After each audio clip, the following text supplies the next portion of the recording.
Hello, everyone. Welcome back to the show. I'm your host, Lori Hammer, and I'm very, very excited today. I have Dr. Bryan Ardis, and I know some of you have been waiting for this to happen. And so today is the day. Here we are. And if you don't know who Dr. Bryan Ardis is, and he's very humble about all this, but he was a voice in the darkness during COVID for sure. And he has a huge mission behind him as to why he became that voice. And I'll let him explain that to us. But he, um, he is still shouting from the rooftops, and we're going to talk about all the things that he's shouting about, and he's still creating a movement on some other things that are going on in the world today too. So, Dr. Ardis, thank you for being here. It's very honoring to be here with you and with all of you at home. Thank you for building a platform of trust there, Laura, where people can actually tune in and learn from you and whoever you're interviewing and what you're teaching. And thank you for taking the opportunity to listen to anything I have to say. Yeah, and I love your book, so thank you for writing your book as well. So, all the things that we've talked about during COVID, and nobody believed us, and thankfully you had a bigger platform that you could shout it from the rooftops on with a whole bunch of other people. So it was amazing. Yeah, what a crazy ride. I don't know I don't know what life was like for you guys for the last 5 years. I know exactly how it was for me, and it was usually on a plane 4 days a week, flying somewhere to present at medical conferences, rallies, or in state capitol buildings, testifying to legislators who would come into the buildings during lockdowns to listen to us present information to them about what was going on in their states that presented real harm, death, and injury to those unborn, those going to school, and the elderly. Yeah, it was a big lift. It was a lot of work.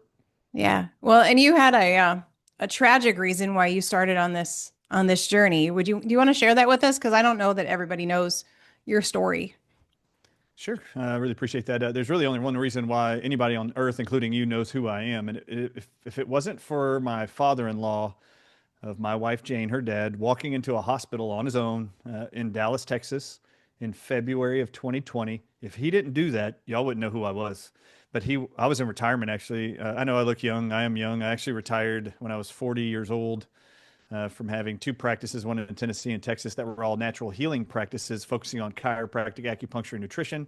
I had retired the last 2 months of 2018, a year of being off and actually establishing new companies and new natural products I wanted to promote, taking what I learned in practice for years. It was shocking to me that in February of 2020, just a year and 3 months from my retirement, my father-in-law walked into a hospital and never walked out. On day 5, I went into that hospital. He was misdiagnosed. In fact, he never tested positive for anything in the hospital, but they told him his fever and his headache was caused by the flu that they said on day 1 was confirmed he was positive for. On the first day he went in to the ER, they then admitted him with that declaration that you are testing positive for influenza. Wow, and they never had a positive confirmation. And on day 6 is when I first was able to meet with the medical doctors. Six And days later. 6 days later, I asked them to show me every blood report, medical report, pathology report, every x ray that was taken from the time he entered. Never once did he ever test positive for the flu.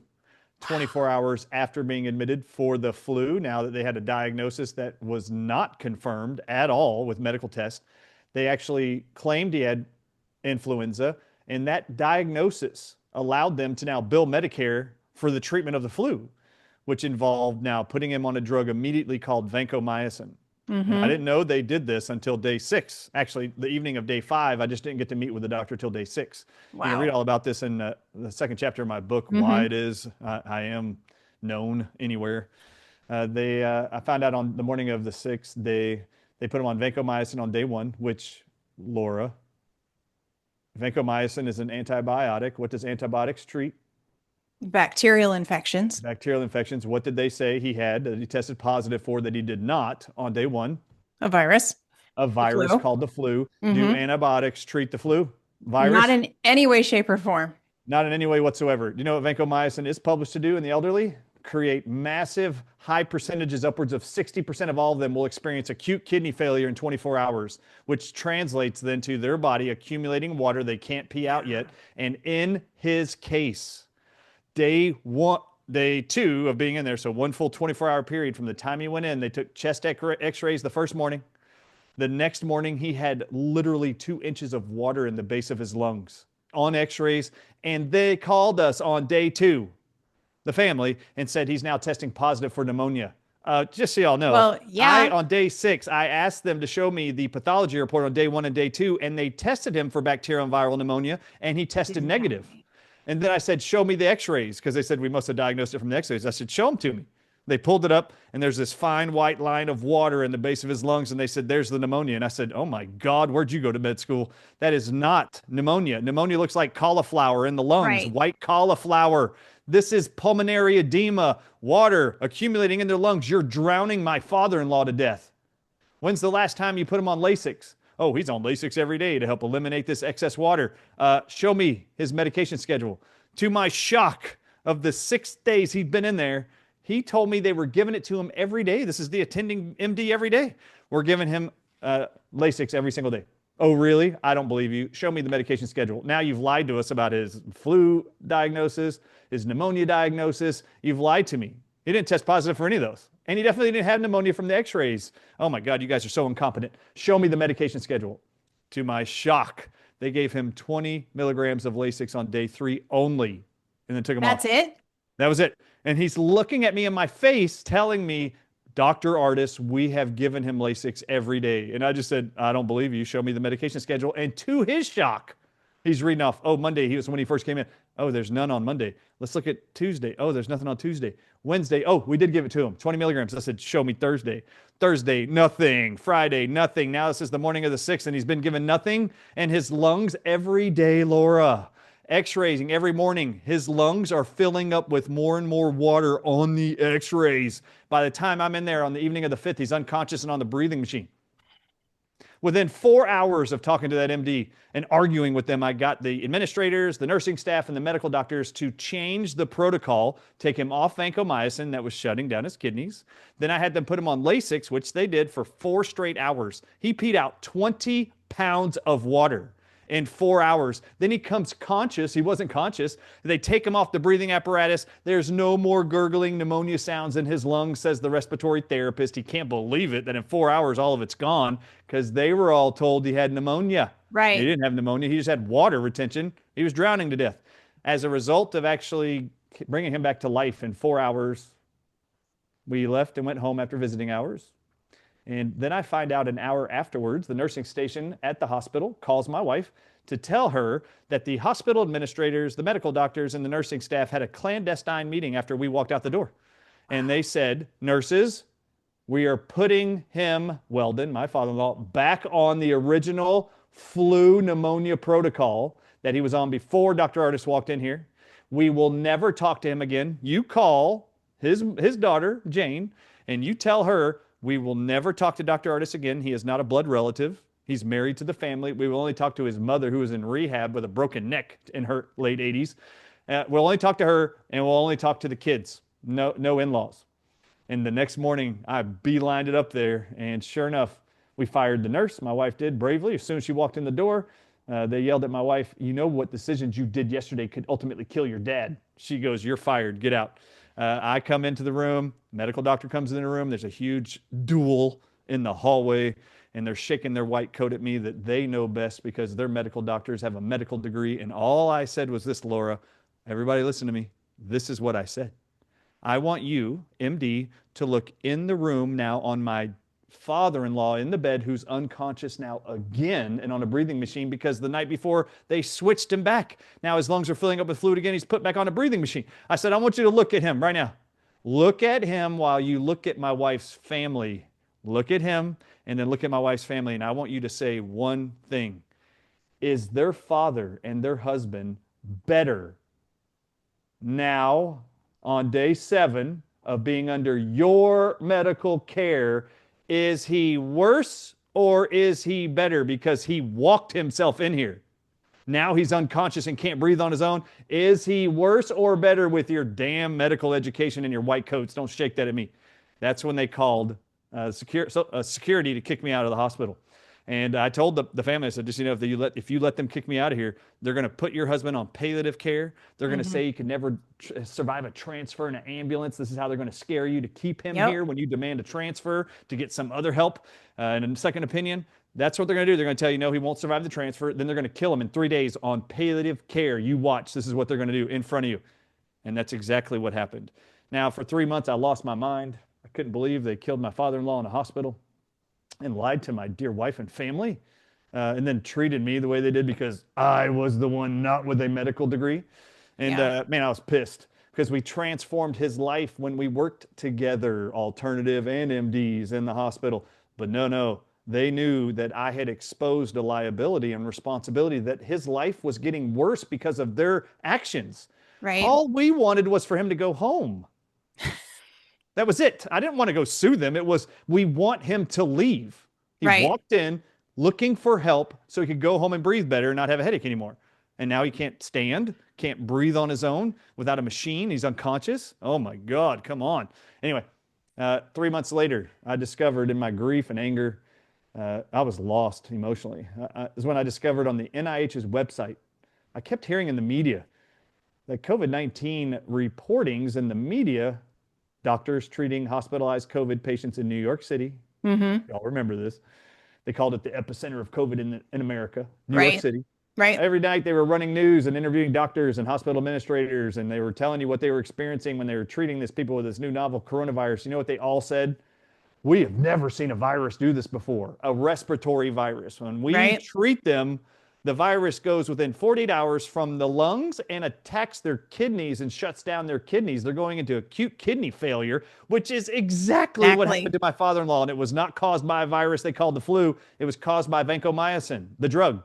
I was convinced by watching these reports that they were using the same drug with these Mm-hmm. viral diagnosed people. Right. So when I went and found on the NIH's website the hospital protocol, I learned they were using a more deadly drug than vancomycin called remdesivir that no Remdesivir. one had ever heard of.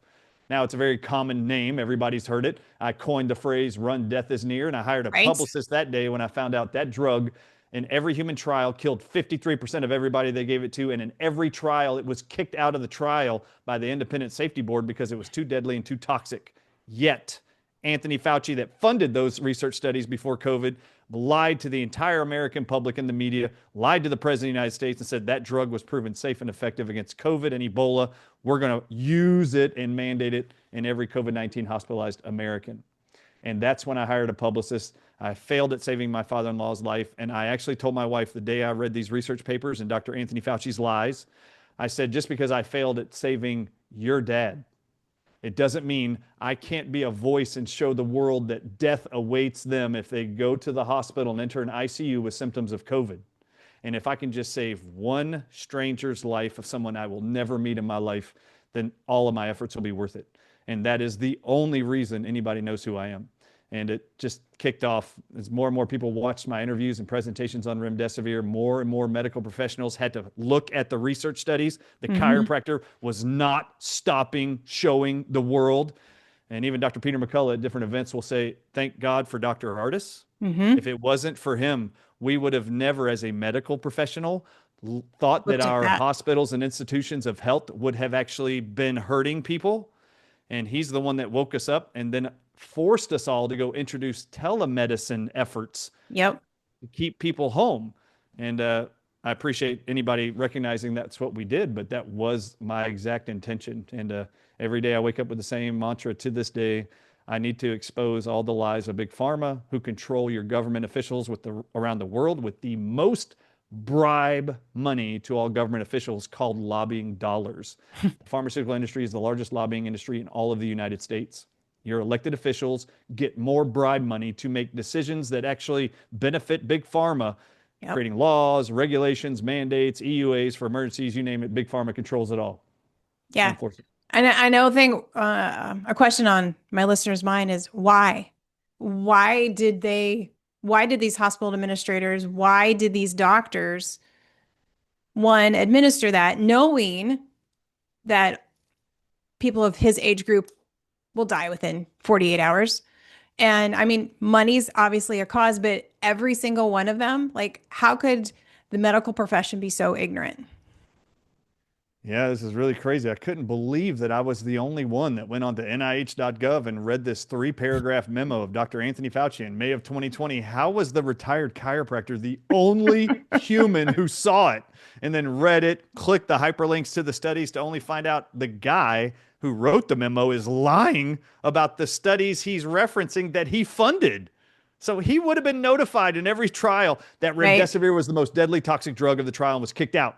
Yet he was telling everybody it was proven safe and effective against Ebola and COVID. No, it wasn't. It was found to cause acute kidney failure in 35% of everybody that got it within 9 days. And there was a 10-day protocol for remdesivir, which Right. was exactly why they picked 10 days.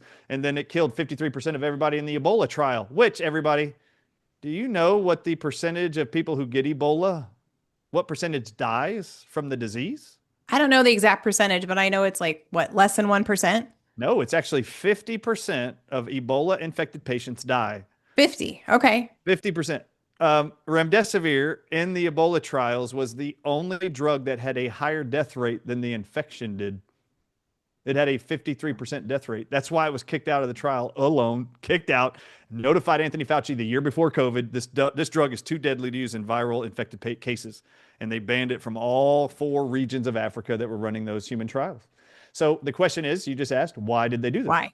All Hmm. right, so in state capitol buildings, me, Dr. Peter McCullough, Thomas Wren, Steve Kirsch, and others were sitting in front of legislators on your behalf during lockdowns while y'all were locked at home watching Fox and CNN. We were marching into state capitol buildings, flying around the world, and presenting the case that they are murdering people for profit in hospitals and the vaccines are causing horrific side effects. And it is time, senators and legislators, elected officials, it's time for you to hold the medical board in your state, the pharmacy boards in your state accountable for how they are mistreating all their health professionals and medical professionals when they are prescribing anything but remdesivir in the vaccines. Right. And that's what we were doing. So you said, why would they do this? Hmm. The most shocking thing that every senator and legislator and state rep said in these interviews after our presentations were done, they would look at Peter, they'd look at me, and they'd go, Dr. Ardis, Dr. McCullough, as Dr. Ardis presented, why is Medicare on their website? Why do they have an active bribe to all hospitals in America? The bribe is this. It was called NATCP code.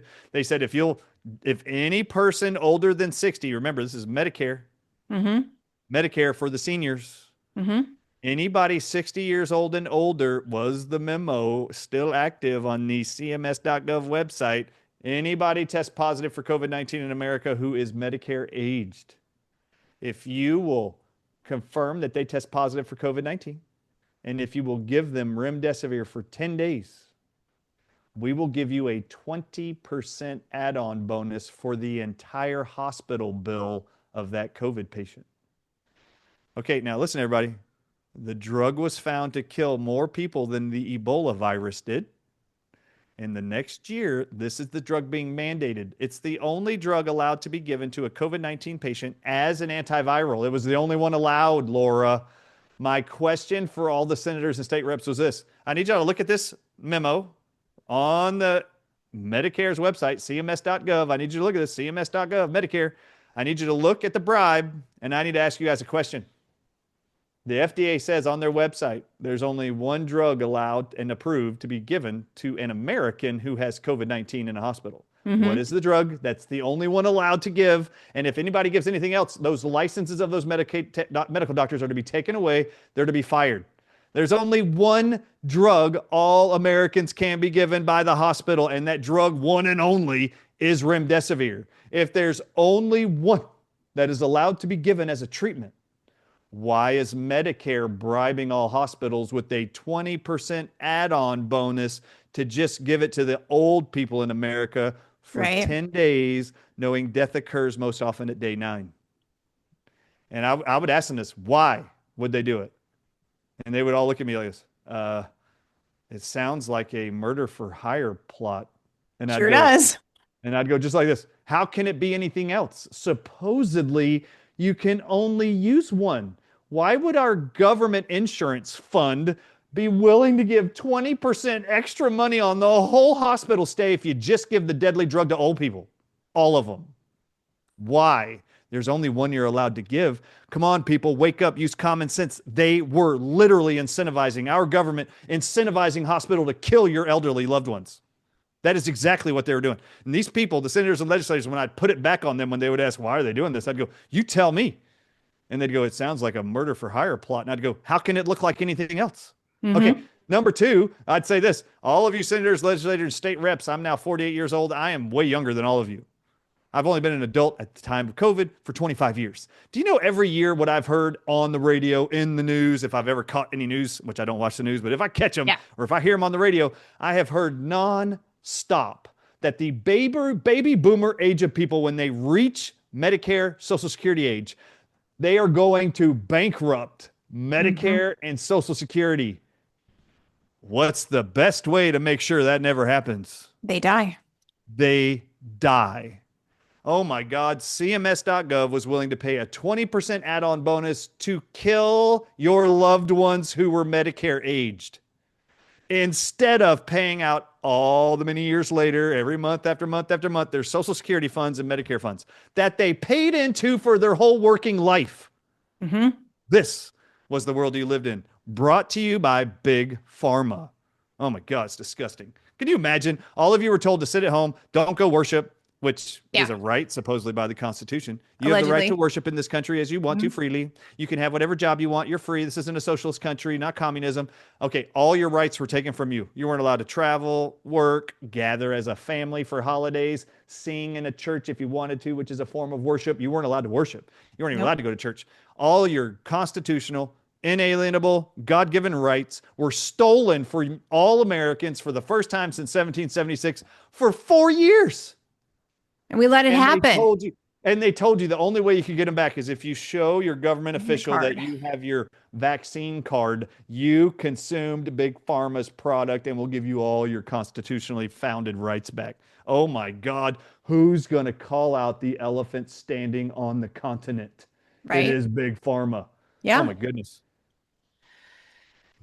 I don't even know what to say to that because so many people, I mean, millions of people died. Oh, just so y'all know, the word millions is very accurate. All right, so Mhm. I have a question for you, Laura, and your audiences.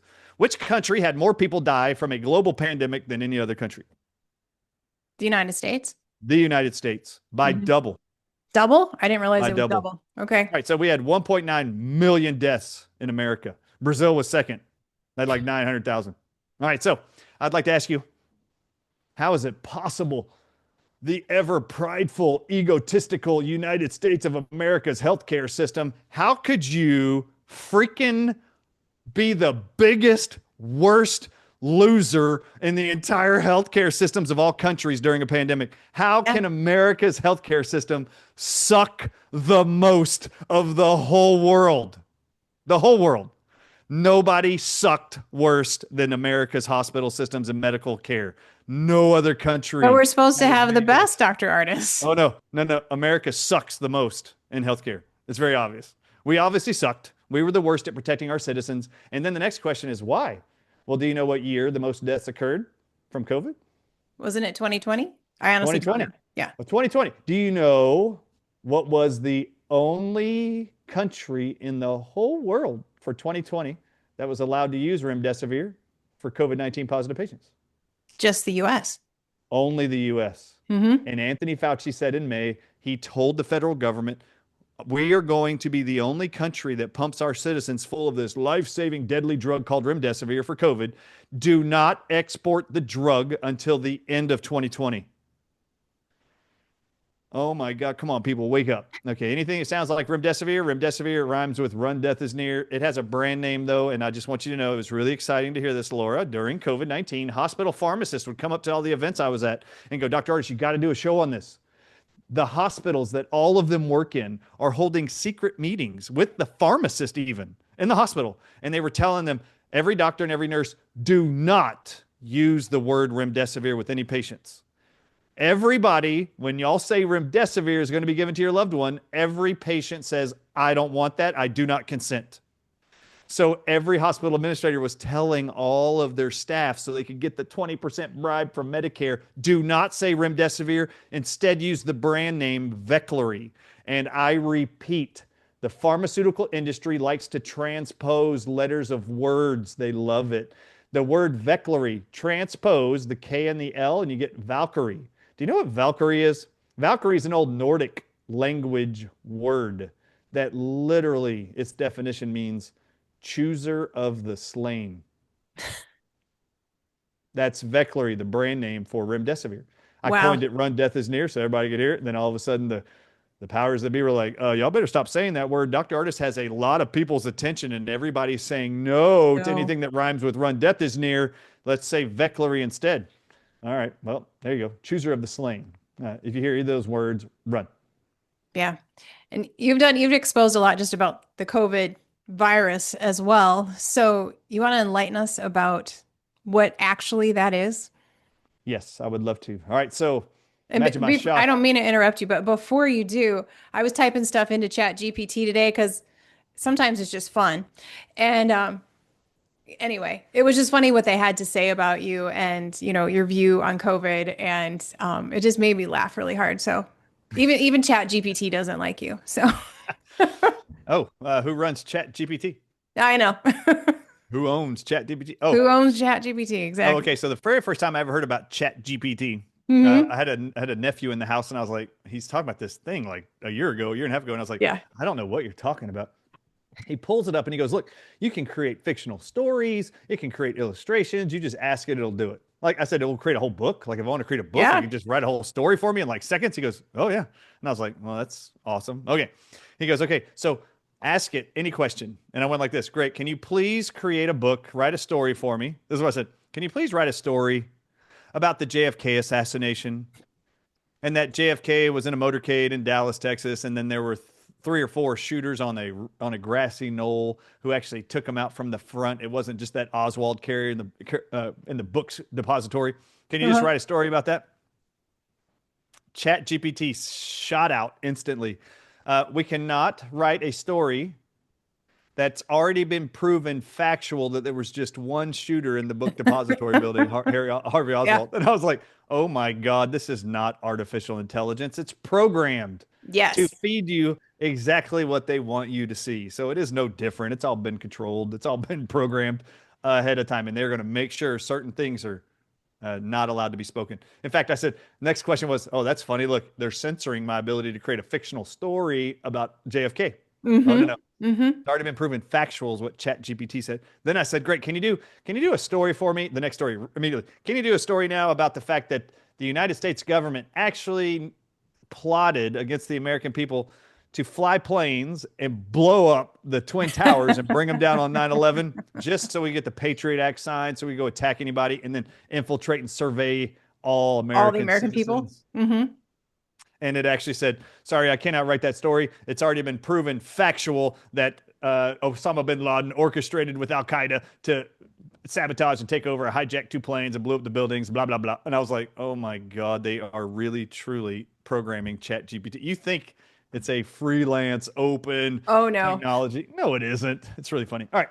Censorship is alive and well. They're just going to automate it now. So, sway you from It just listening, makes it which is fine. easier. Just That's makes it right. easier. Mm-hmm. All right. So, everybody out there, you've heard about remdesivir now, but there was something that happened December 1st, 2021. I get a text from Dr. Richard Bartlett. He's a medical doctor, ER doctor in West Texas. The world knows him as the budesonide guy. He introduced that there's an inhaler all preemie babies to elderly can use, a puff of this steroid for asthma and breathing problems that cures COVID. And Mm-hmm. then Oxford did two studies and proved it, but the medical establishment in America just destroyed him and said, don't listen to him. Oh, Right. he was proven right by Oxford twice, by the way. Right. 90% survival rate, 90+% with using budesonide in COVID-19 patients. God bless him. He sends me a Mm-hmm. text and he goes, hey, doc, if you got bit by a rattlesnake, would you go to a hospital and get antivenom? Now, in Yeah. my book, which you held up, Yep. there's a chapter, I think it's chapter 5. It's titled, if I'm wrong about the number, it's titled The Text Message Heard Around the World. Yeah. This was Richard Bartlett's text to me. And I looked at the text and I was like, this isn't related to COVID. Him and I were in Capitol buildings everywhere and on stages. I was like, this has nothing to do with that. So to answer your question about the virus, this is Hmm. where it all started. He sends me this text that seems apparently has nothing to do with COVID-19. If I Hmm. got bit by a rattlesnake, Laura, I would go to the hospital and get anti-venom. He knew I was going to say yes to that. So I was Yes. like, hold on. This guy knows how my brain works. Hmm. Why would he send me this? There must be something he wants me to learn about anti-venom. I'm a chiropractor. I don't treat snake bites. So maybe as an ER doc in West Texas, he's treated rattlesnake bites.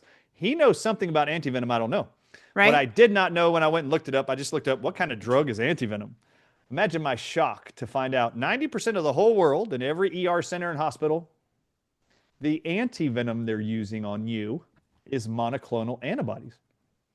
Now, at this time, monoclonal antibodies is curing everybody of COVID-19, and the FDA is told to ban Ban monoclonal it. antibodies. Hmm. So they ban that month. They're banning it from all over the country and jurisdictions of America in favor of remdesivir only.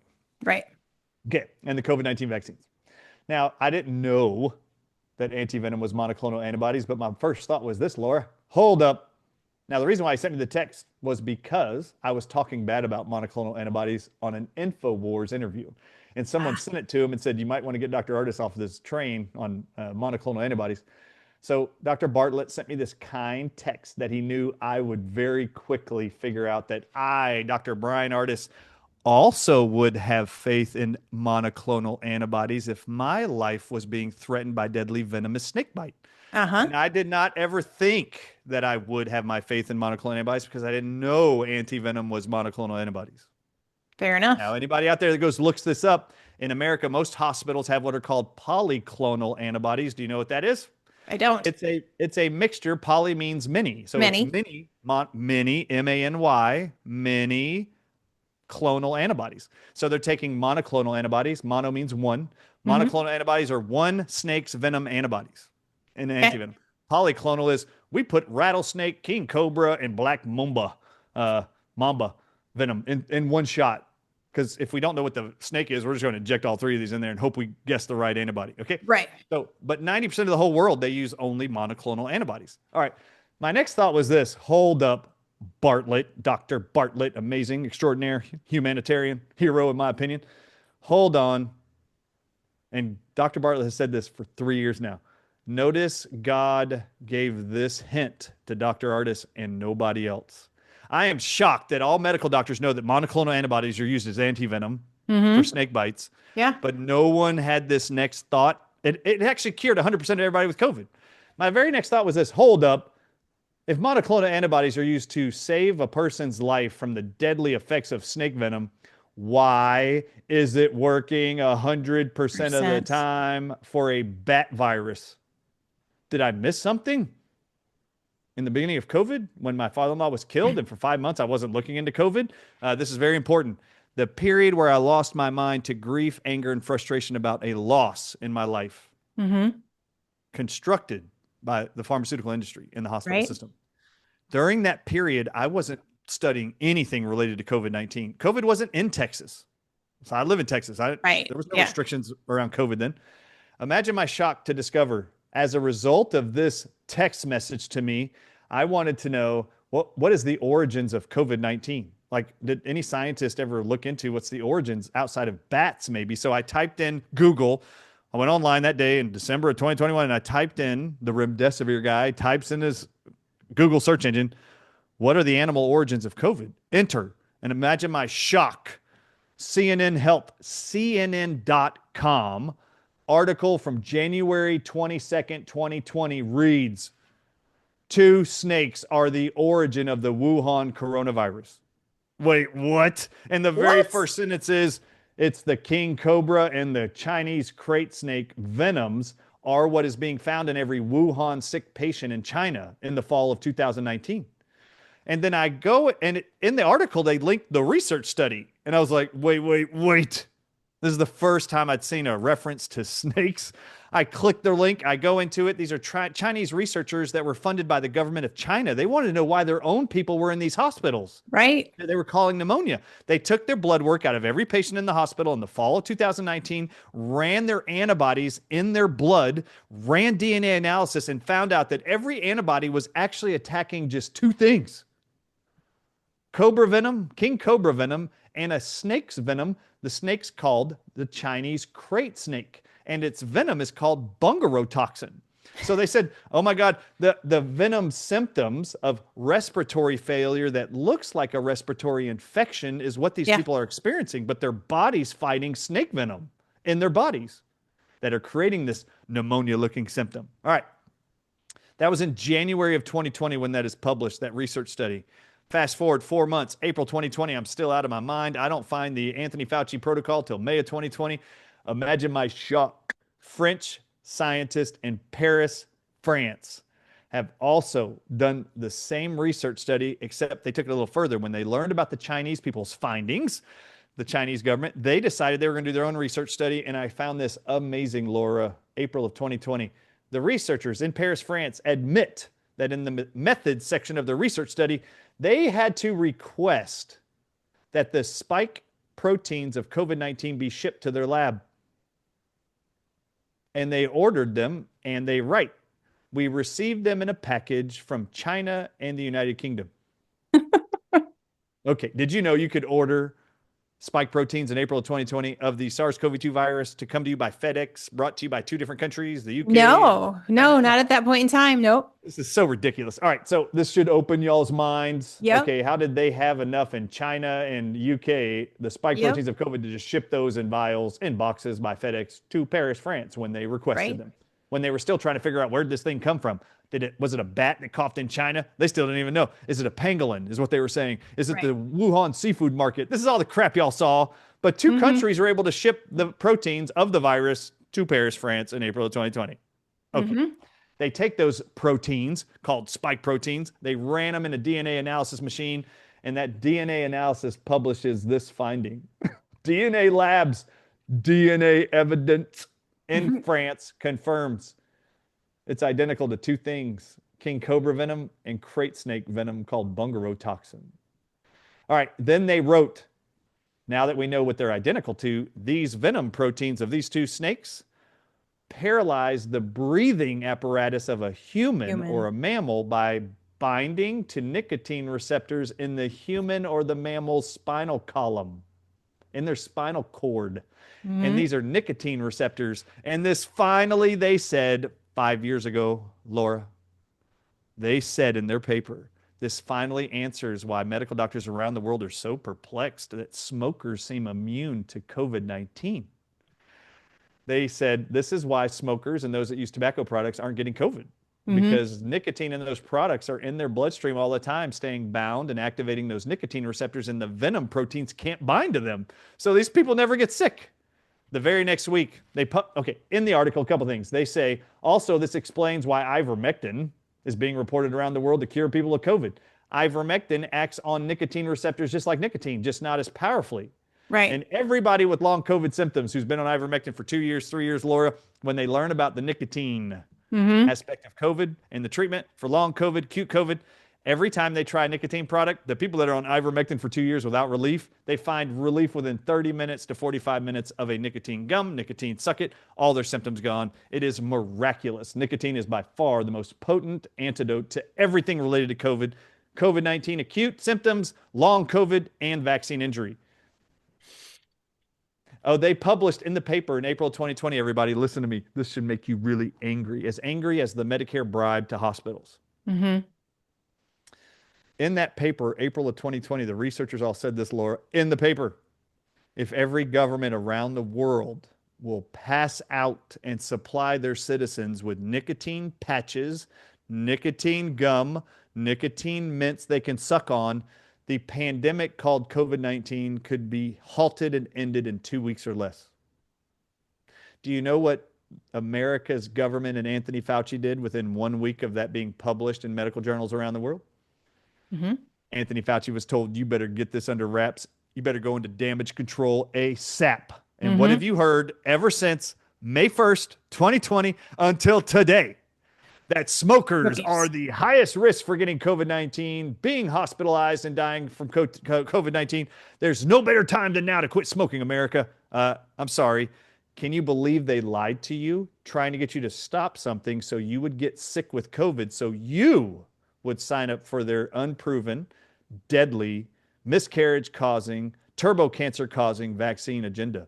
They knew the smokers never would get sick. They knew during COVID they would never be the ones signing up to go to Home Depot in a parking lot and get a drive-through administered vaccine, never proven safe and effective ever in their life, unless they stopped smoking and got sick. And that Mhm. lie has continued to be perpetrated until today.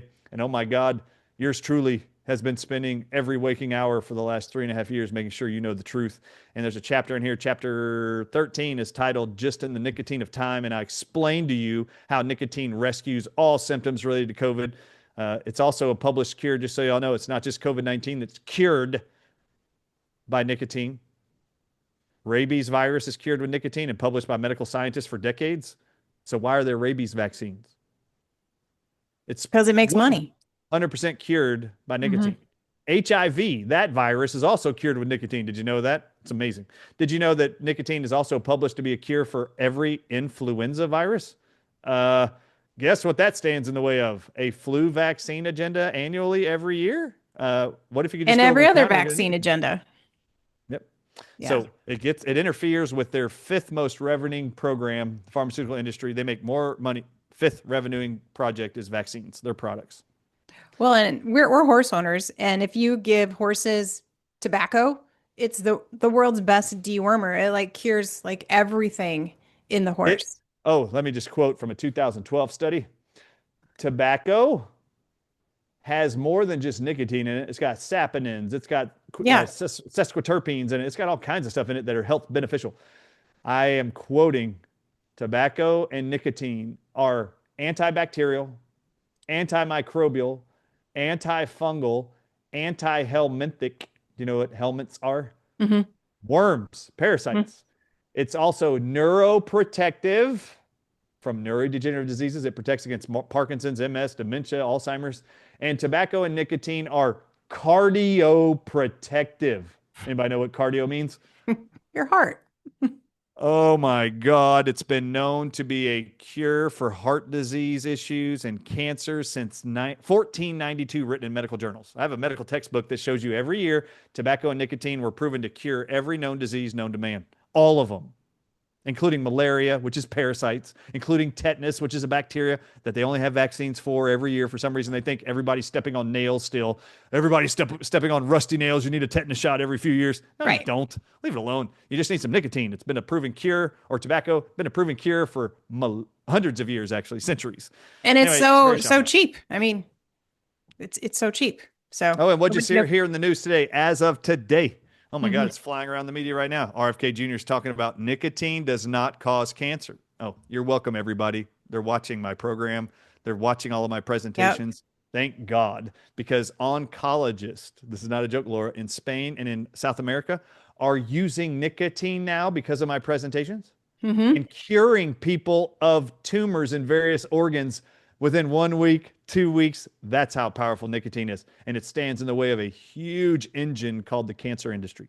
Yes, it does. Yes, it does.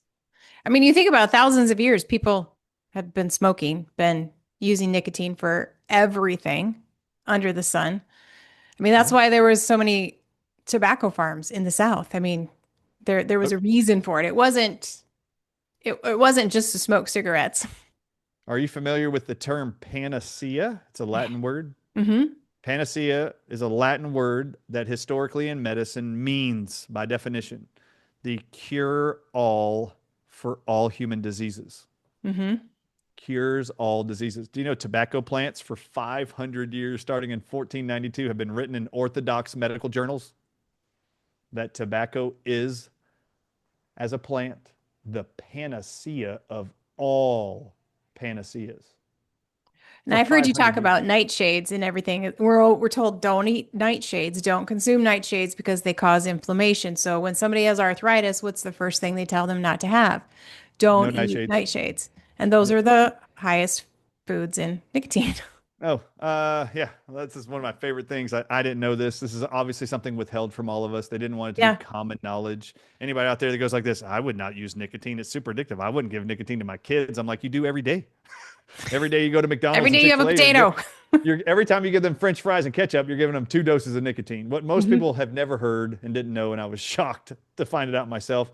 Eggplants are the second highest containing nicotine plant on Earth. Hmm. How many people do you know addicted to nicotine and asking their bosses for an eggplant break at work because they had eggplant at a Yeah. function at So church what the people night are going to before? say, so what are they addicted to then? Why can't people stop smoking?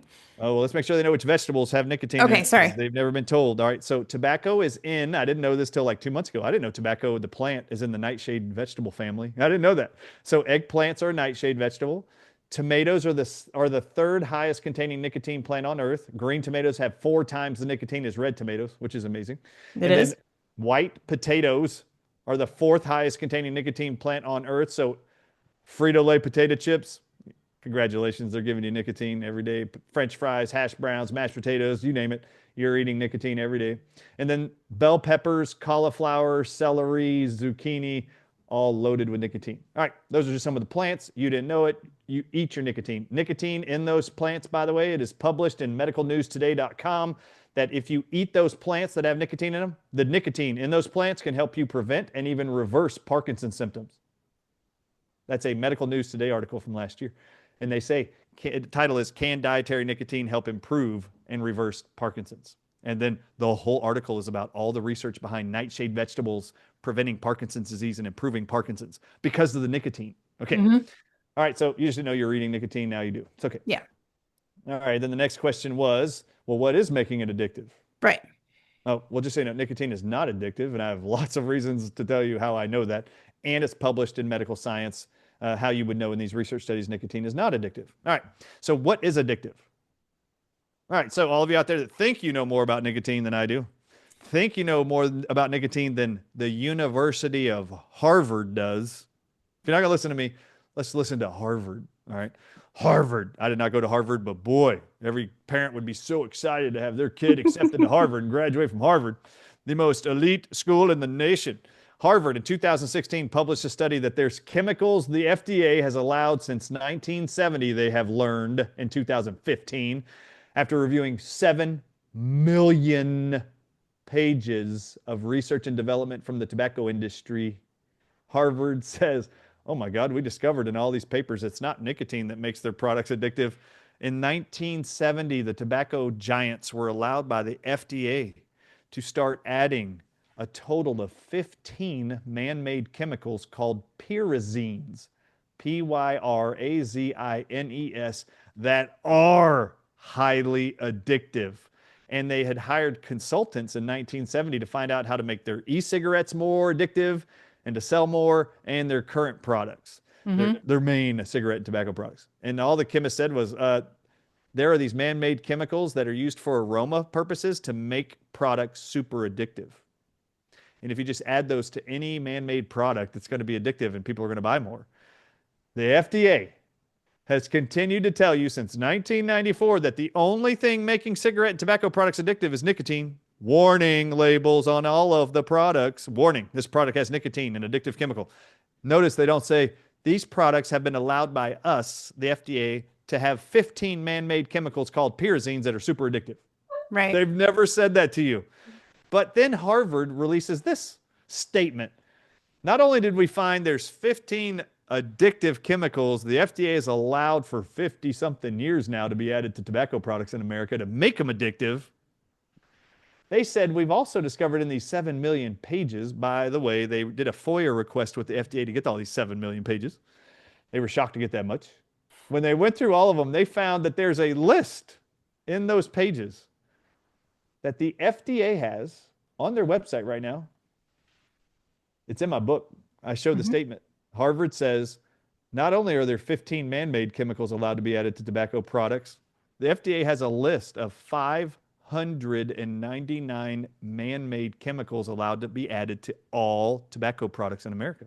And then I'd like to ask you, if you're so confident nicotine is what's making it addictive and causing cancer, I'd like to ask you, do you know what those other 599 chemicals are by name? Do you know any of them? And do you Nope. know what any of them are published to do in the human body? And if you don't, you might want to pause before you blame the nutrient called nicotine in that plant. And if they keep trying to ban tobacco products, I'd like to ask you, while the world has 200 countries being bribed by Big Pharma to ban tobacco and nicotine products by the year 2030, I'd like to ask you, why aren't they targeting eggplants?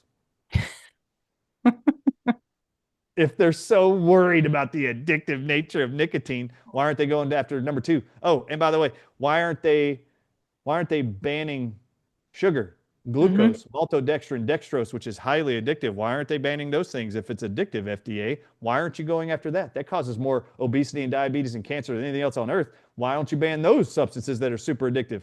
Why aren't you banning caffeine if you're worried about addictive qualities? Watch Starbucks in the morning. Oh my God, everybody is lined up before they go to work. They can't even wake up without caffeine and go function to go pay their Medicare and Right. their Social Security checks every time they get a paycheck, only to find out when they get older, they're going to be told they need a certain drug for an infection, that they're getting a bribe from CMS.gov, from Medicare, to kill you because they Right. don't want to pay you out all those funds they've been collecting from you for years. Thanks for the funds. We don't want to give them back. It's so messed up. So messed up. We have a few I think minutes. it's messed up. There might be people in the audience who are like, this is totally USA. God bless the USA. This is what I imagine. Yeah, no, it's not what I imagined. No, it's totally messed up. We don't have the freedom we thought we did. That's for sure. No. No. When we're going back to COVID, this is a question from somebody like, please ask Dr. Artist this. Um, how did they get these snake venoms all over the world and infect us all? Yeah, it's amazing. If you haven't watched Watch the Water documentary I released in 2022, you That'll should be go in the watch show it. notes, everyone. You need to go watch it because you have to understand something. They told you that this was a respiratory virus. Okay, everybody listen to me. They were locking down planes. You couldn't fly. If you were flying, they were going to quarantine you. If you're found to have it, they would actually follow people after flights internationally for a week after they went home to find out, are they now sick? And if they are, lock down those cities, lock down, mandate those Yep. people, those places live. They were always doing that. Now, I have to tell you something. If this is a respiratory virus, I'd like to know why they weren't the CDC. Why weren't they shaking air filters on planes to find out did anybody cough out or breathe out the virus? They never looked at air filters, even though they told you it was an air pathogen. They never, ever looked in air filters. Not on subway trains, not in hotels, not in hospitals. They never went and shook the air filters to see, was this patient sick with COVID and blowing it out of his lungs? No. The only place the CDC has been looking for COVID-19 in your town is in your water supply from January of 2020. In fact, you would have never known it, except they got busted in Houston in October of 2020. A news crew went driving by and saw the CDC had roped off an area behind a water treatment plant and were doing something back there. And the journalists got out of the van and went and asked them, what do y'all do? What's the CDC doing here in the middle of this pandemic? What are y'all doing here? Hmm. We are PCR testing the wastewater at this facility looking for COVID. Hold up. Hold up. Hold up. Even if COVID-19 was in your wastewater, I'd like to ask you, Laura, what were you told was the organs of the human body that were most infected by COVID-19? That'd be your lungs. Your lungs. Okay, stay with me, everybody. Are your lungs directly connected to your bowels? No. If No. you get an infection in your lungs, how does your lungs excrete the infection? By breathing. You breathe it out or you cough it out. Cough. Hmm. Okay. So everybody with COVID's coughing. Why would the CDC be telling people to go to 400 cities and look for COVID-19 in your wastewater when it's a respiratory infection? Why weren't they going on public buses and pulling the air filters and going, Right? hey, are all these people breathing out the virus here? No, they went looking in your wastewater. I have to say something. I have to ask you a question, Laura. Do you believe that the majority of people who were coughing from COVID symptoms, do you believe they were only coughing into their toilet? And have you ever seen anybody do that? No, I have not. Have you ever seen people coughing from pneumonia into the toilet? That's the No, only way they no. would have found COVID-19 in your wastewater when you flushed the toilet.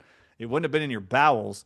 The CDC absolutely knew that this was a bowel infection. Now, how did it get into your bowels? Okay, Hmm. everybody listen to me. Is it through your trachea you breathe with that everything gets to your bowels when you inhale air? Does it go through your trachea and go to your gut? No. It goes from your mouth into your esophagus, into your stomach, into your small intestine, then to your large intestine, then you poop it out. So you had to have swallowed it in order Hmm. for it to be excreted out of your bowels. So, a documentary I released in 2022 with Stu Peters was called Watch the Water. Had 10 million views overnight, 100 million views all over the world. This thing was on fire. And I just happened to say, this is not a respiratory virus. You need to watch your water. And then you should have seen it. I didn't even know this was the case. I didn't know then that there are people all over the world who were putting on social media clips of them taking the PCR test and going to their sinks Yeah. before I came out. They just want to know, does anything go positive? What if I just spit on it? What if I do whatever, put it in water, do it, Uh-huh. put it in the air, wave it around? Does it go positive? They literally put it under their sink, turned it on, and it would test positive every time for COVID-19. It was in your water. Now, what's the technology they use to make you sick? They called it spike proteins. Right. These were actually snake proteins. They weren't spike proteins. That's just to throw you off because you don't know what that is. Doesn't make any sense to you. All right, so snake proteins, how'd they get these into you? They used a technology called DNA plasmids. And I'm really sorry that no one told you about these. You're going to learn all about them in my book. And Hmm. it's very important that you do because when they put it in your water and you ingested it or absorbed it through your skin in the shower, it also enters into your eyes in the shower, through your mouth, through your ears, and it goes right through your hair follicles on the outside of your body. The venom goes right through your skin into your bloodstream to cause your symptoms. Yep. So when I said watch the water, everybody watch your water. You should not be drinking tap water. You should only be filtering your water or distilling your water, and that will protect you from getting COVID. Then the antidote was nicotine, and that was the first time I showed the world that nicotine was published in 5 different countries to be the ultimate cure for these venom spike proteins, confirmed by DNA evidence all over the world. And Laura, I have to just say it here. We've all been programmed and conditioned through the television to trust and through the court systems to trust and have 100% faith in DNA technology. Right. If any of you have a loved one who's raped, murdered, you're going to hope the investigators find some tissue sample that can confirm through DNA evidence, and then that DNA expert's going to come in and testify that they know absolutely who the perpetrator is, and justice can be served. It is still shocking to me how many medical doctors don't want to look at the DNA evidence that has been redone 5 times by 5 different research teams in 5 different countries. DNA labs confirm every time every person sick with COVID has multiple venoms in their blood, urine, and feces causing all of their symptoms. Wow. And if you want to see the list, they're on page 104 in my book. It's not just 2 venoms. Carlo Brogna, a researcher in Italy, discovered that in every COVID-19 positive patient, he took their blood, urine, and feces samples, sent them all to 3 different labs, 2 in Germany, 1 in Italy, and confirmed in 2021 that every single COVID positive patient has a combined 36 different animal venoms in their body, creating every COVID symptom. And he was later able to Crazy. confirm that there is bacteria and yeast in the bowels of everybody who are making these venom proteins in their body to make these long COVID symptoms and the Right. vaccine injuries. Now, the DNA plasmids I mentioned were in the water. That is the only thing that is in the COVID-19 mRNA vaccines. There is no mRNA in the vaccines. I show you the NIH statements on their website. They say there's no mRNA in these shots. We just call them mRNA vaccines. It's DNA plasmids. And the reason why they didn't want everybody to call them DNA plasmid shots is because every medical doctor would have went and looked up DNA plasmid research, And and then they would they have wouldn't have given them. they would have perfectly been able to explain all the infertility, Yep. miscarriages, turbo cancers, myocarditis, and deaths occurring within 48 hours. Yeah. It is insane. It is insane. What a world I live in. What a world we live in. What a world. Wow. So I could I talk all day with you. so I launched a conference in 2023. I was like, I've had enough of this stuff, man. We got to start presenting this stuff. We did a Right. whole conference in October of 2023. It's annual. It's called Healing for the Ages. You can go to healingfortheages.com and learn about it. It's another one's coming up in October. It's called MyHa, Make Yourself Healthy Again, because we're not waiting for the government to do it. We're going to Right. teach you how to do it. And then the first year, though, we actually presented how to create in your own home for really cheap what we called home brewed holy water. the most clean water you can put in your mouth so that you don't have venoms being sent to you, fluoride put in your body that crystallizes your pineal gland and makes you forget God even exists. We wanted to make sure you didn't have that stuff in your water. And that has been number one for us, making sure your water's clean. Our second annual conference was clearing out of your body all the causes of cancer. This year is make yourself healthy again. And we're going to be presenting over 3 days. And we have a total of 10 speakers coming, including the 4 of us founding members. Very Wow. And excited. when is that again? October 23rd, 24th, 25th. Would love you and anyone in the audience to attend. You can learn more at Healing for the Ages. It's virtual and in person. Our Awesome. first, I'll mention some of the special guests. So Dr. Sherry Timpany is going to be there presenting. Farmer Joel out of Charlottesville, Virginia is going to be there. Hmm. Polyface Farms, he's world renowned. He's Leah fantastic. Wilson with the legislative actions you can take in your city is going to be there. She's awesome. And then we're going to have Dr. Sabine Hazan, who created the first gut vaccine for COVID-19 because she was the first to publish. This is a bacterial problem in the gut. Carlo Brogna figured out the bacteria she found are creating venoms in the human body and being programmed to do that with these DNA plasmids. So it was really cool to watch these people figure this out. She's coming out to present. She's a gastroenterologist and a researcher out of California. She will be there at the conference presenting. And one other, Justin Franson's going to be there. Dr. Franson going to be there to talk about EMF technology and its impact on the human body. And then the 4 of us docs for the next 2 days are going to be presenting some awesome stuff. I'm going to walk people through, just so you know. I'm going to Okay. walk people through the most common 8 blood tests your medical doctors will ever perform on you, or your insurance companies will ask of you to have done. Yep. And I'm going to produce a guide that explains to you in layman's term what every one of those markers on those 8 blood tests means in English, so you Hmm. can understand it. And I'm going to, on day 2, tell you what are all the published medical science papers that confirm which nutrients in nature, vitamins, minerals, herbs, plants, Yep. homeopathy, what things are known to correct those biomarkers on your blood test that we talked about on day 1. I love And it. I'm going to give you, everybody gets a copy of that guide for free. So once they sign up and come, those in person will get the booklet. Those online will get a PDF version they can download as a part of their ticket.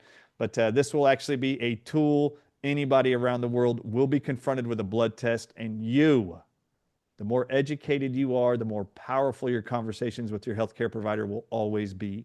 You see what has happened in the fallout of being told for the last 100-something years to have blind, naive faith in your medical professionals. Just trust what they tell you. You Yep. cannot do that. They are being lied to. Every medical doctor has been lied to from the time they entered med school and until the time they graduated with falsehoods, and they're just regurgitating them back to you in favor of Big Pharma. Right. Oh my gosh. Thank You want to know you. what the Thank you. greatest lie in medicine is? What's that? Uh, you can't do anything about your symptoms. It's genetic. Right. All the time. All Greatest the lie time. It's a ever lie. told. Yep. Oh my gosh. Thank you, Dr. Ardis. This has been amazing. We appreciate you. We're praying for you. Thank you for everything that you do and for blessing us with your time. God bless you, Laura, and everybody at home. I love you. It's great to spend time with you, and I'm honored to be a part of any part of your moment in your life today. God bless you. Thank you so much. God bless each of you. We'll see you in the next episode.